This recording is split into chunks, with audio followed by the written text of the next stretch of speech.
Snow-capped mountains, fields covered in a blanket of white. It's a picturesque landscape capturing winters in New Hampshire.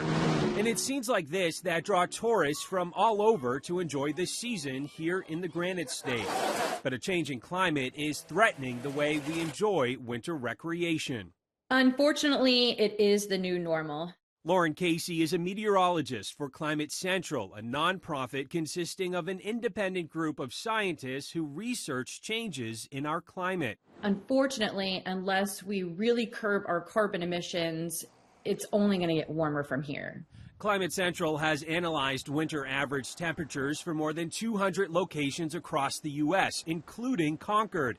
It's an effort to see how and where winters have warmed since 1970. Across the country, the average rate of warming for these locations, 246 locations, was 3.8 degrees. From 1970 to 2022, Concord's average rate of warming was 6.6 degrees, making it one of the top 5 winter warming locations, along with Burlington, Vermont, Albany, Georgia, Chattanooga, Tennessee, and Milwaukee, Wisconsin, which means the winter recreation season is getting shorter for some New Hampshire businesses.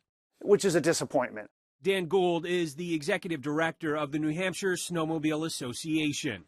The ground froze earlier in the year, and we thought we're heading the right direction, got a little snow, and then it went backwards. Snowmobile registration numbers have decreased in recent years, from more than 47,000 for the 2020-2021 season to 45,000 in 2021-2022 and 37,000 in 2022-2023.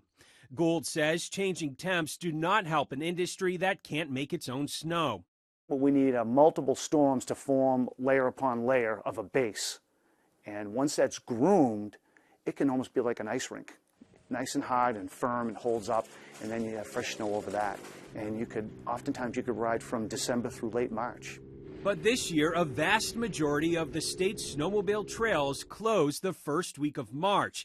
And it's not just the trails. Some ski slopes also closed in early March, including McIntyre Ski Area in Manchester. Every ski area has been through this from one year to the next. Ross Bover is the vice president and general manager. Well, the last 2 years have been great. Actually, COVID, when it hit, actually helped us out quite a bit. And the snow fell during those years. And this year is a little bit different, but we're making our numbers. Although we're experiencing warmer winters, it appears that the temperatures are not impacting winter tourism. With an exception of 2021, visitation numbers in New Hampshire have actually increased over the past couple of years. Every year, subsequently, we've seen increases of anywhere between 3 and 5%.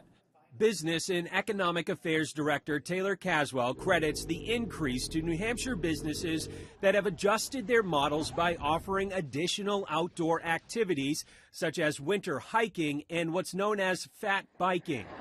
I think we've been thinking a lot about this internally. Like, what is it that we're headed for? What is the science telling us? What is the trends that we're looking at?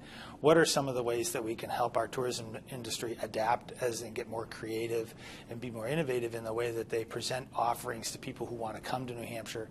For forecasting our future, Tim Callery, WMUR News 9.